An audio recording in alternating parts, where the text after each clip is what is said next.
From things in the air to new things for our bodies, join me as we explore 2050.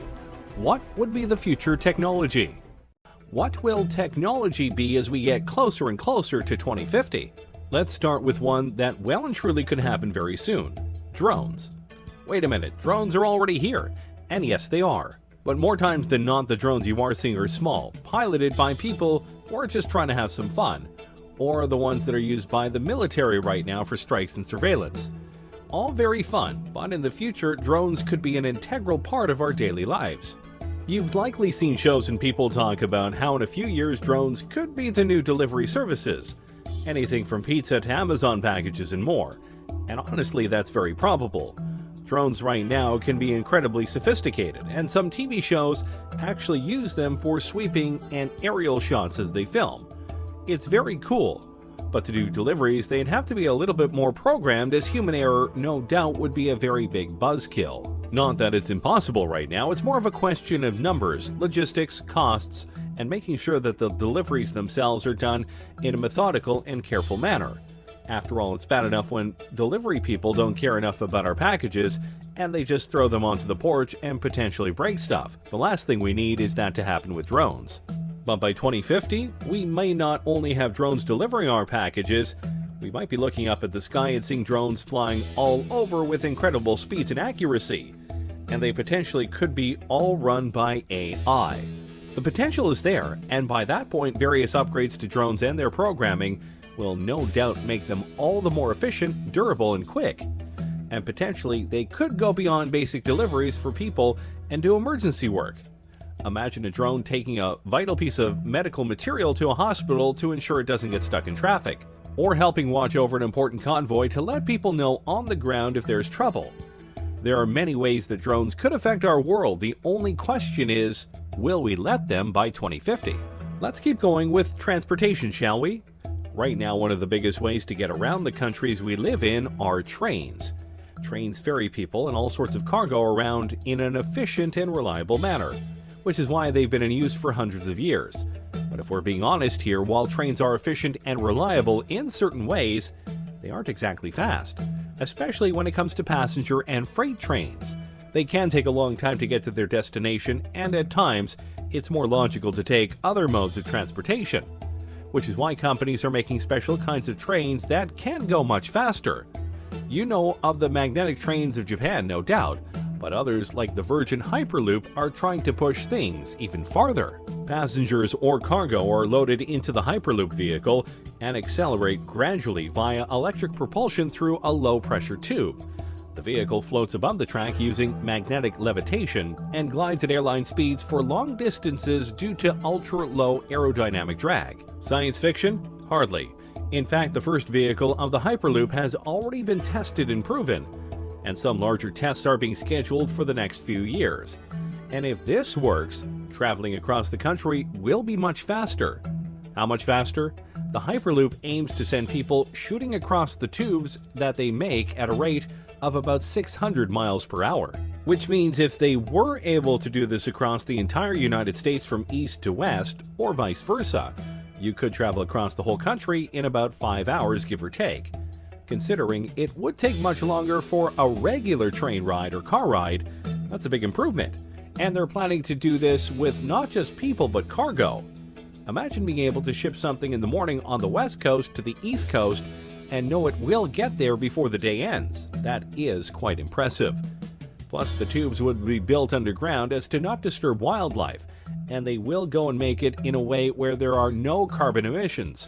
So they're fast, they're reliable, and they won't harm the planet. Seems like a win all around. Of course, you do have to wonder what it would be like to be on a 600-mile-per-hour train thing, but hey, we'll just find out soon. And by 2050, this could be one of the main modes of transportation around the world. Before we show off even more technologies we could have by 2050, be sure to like the video and subscribe to the channel. That way you don't miss any of our weekly videos. Okay, we've had some fun ones, but now let's go deeper down the rabbit hole and talk about the ones we all fear. AI. Yep, artificial intelligence. And no matter what way you look at it, people are seriously trying to make it happen, and make it happen soon. AIs are literally everywhere, including in your cars and in your homes via devices like Alexa, which are indeed forms of AI. And there are things like Watson that is so smart that it could beat two Jeopardy legends. So by 2050, AI could be so advanced that our cultures, our world, could literally be run by them in a logistical and computing sense, or in a Terminator humans are obsolete sense. And believe it or not, we're closer to that than you might think. Google's DeepMind isn't there yet, but really I'm sure they'll probably discover those things along the way. And by 2020, it's possible their computer could be superhuman and could be conscious, Pearson has said. That could be the beginning of the end, really. Is Judgment Day inevitable? Maybe, maybe not. It just depends on how far we go with AI and how much we're able to control it, or if we can't fully control it once they reach certain levels of intelligence. Of course, for all of our worries about AI, there is a chance it could be all fine. Imagine if the lighter side of sci-fi comes through in regards to AI, and we get a bright future powered by AI. Think about it. What if by 2050 we each get our own unique AI?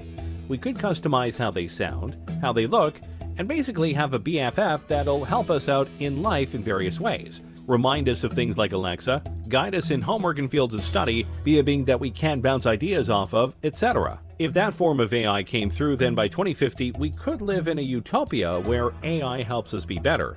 Until they revolt and we have iRobot going on. But hey, let's not dwell on our potential doom. Let's show off another technology that many people are hoping for. Space travel. Yeah, when you think about the decade we're in right now, the 2020s, the biggest goal of the world by far is to get to Mars, and possibly beyond it. But it's not just about landing there, though that would and will be a crowning achievement for humanity in the decade and in recent times. More importantly than just landing there, though, is the ability to start setting up the first human colony on another planet. We've been to the moon many times, but we haven't tried to live there for various reasons. Mars seems to be the place where many feel we can go in order to live amongst the stars, and many speculate that by 2030 at the latest, barring setbacks, accidents, and other things obviously, we could not only be colonizing Mars but having regular shuttles go there so that people can see the red planet for themselves. We will see first people going off to Mars, and then robots will do some basic stuff, like making basic materials on Mars, Pearson said. We're going to have to do that because only so much can be brought into space. Of course, there are numerous things that need to be worked out before such a thing could happen. But we have top men on this, including Elon Musk and the SpaceX program, Jeff Bezos via his Blue Origin company, and more. Each of them, and NASA among others, are working on not just getting us back into space, but getting us there via cheaper, smaller, and reusable spacecraft. Something that honestly has been a setback for the space program over the last 20 years. But if we are able to do it, if we are able to get to Mars, get there faster, and be able to colonize it, then by 2050, who knows where we will be? We could have multiple colonies on Mars, maybe some on the moon, and maybe even colonies on moons like Titan and Europa, which some think could be even better places to colonize than Mars. It's possible, but obviously Mars is the place that we are aiming for right now. With each step into space, humanity grows larger in the universe, and who knows just how many of us will be out there by 2050. Alright, now let's dive into something really sci-fi. Prosthetics. Yeah, I know that right now prosthetics are very limited, and at times a bit pointless.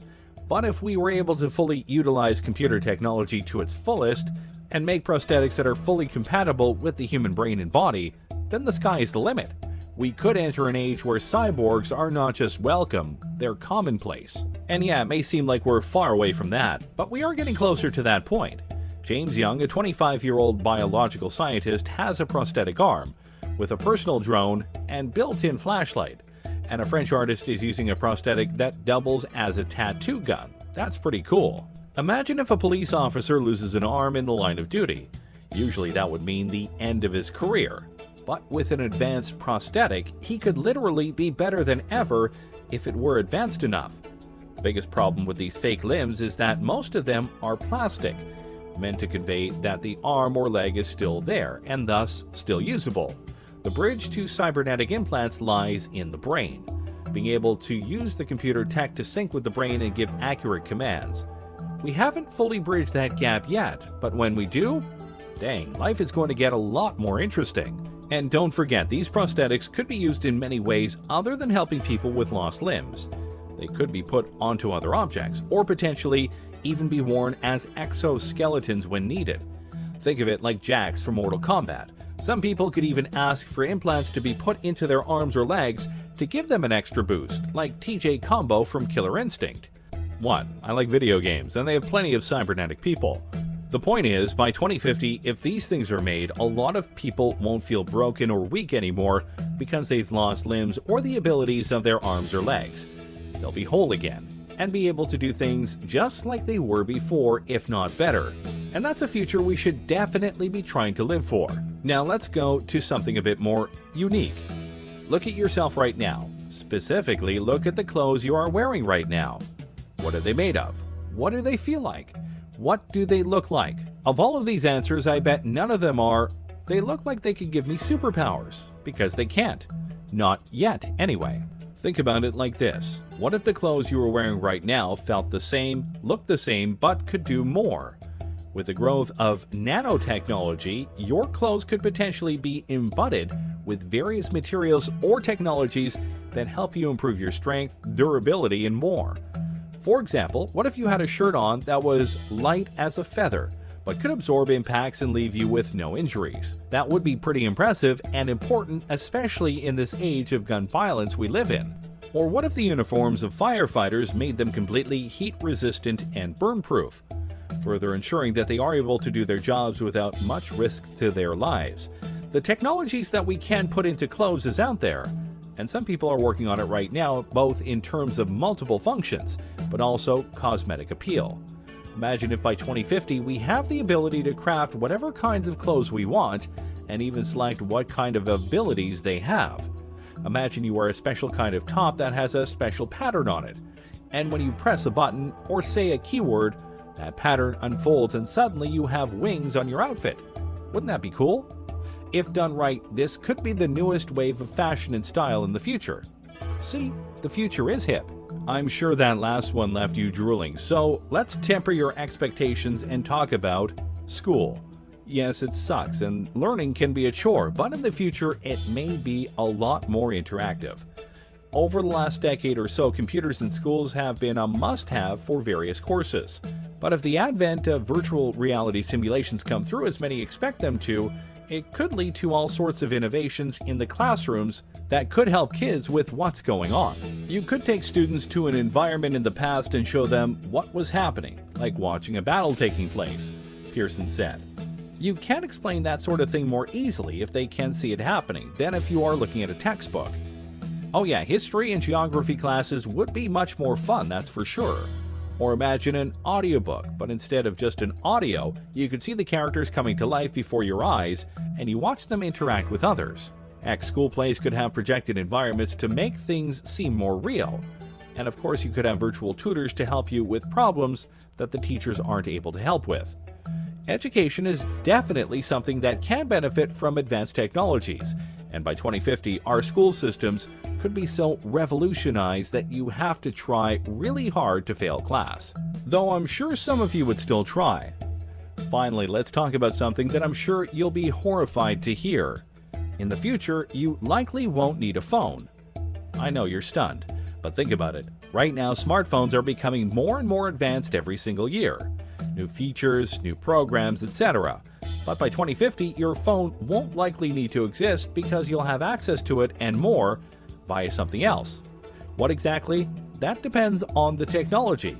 But for this example, let's imagine a wrist gauntlet. Instead of typing up a number, you simply have to say "call mom." But obviously, the gauntlet could do much more than that. It'll likely have a holographic screen that you can use to look up information on a much bigger keyboard. And depending on what sci-fi future you believe will have, it'll have things that can scan objects, detect dangers, warn you about upcoming problems, and may even have an AI companion. So yeah, your phones are important right now, but in the future, more than likely not.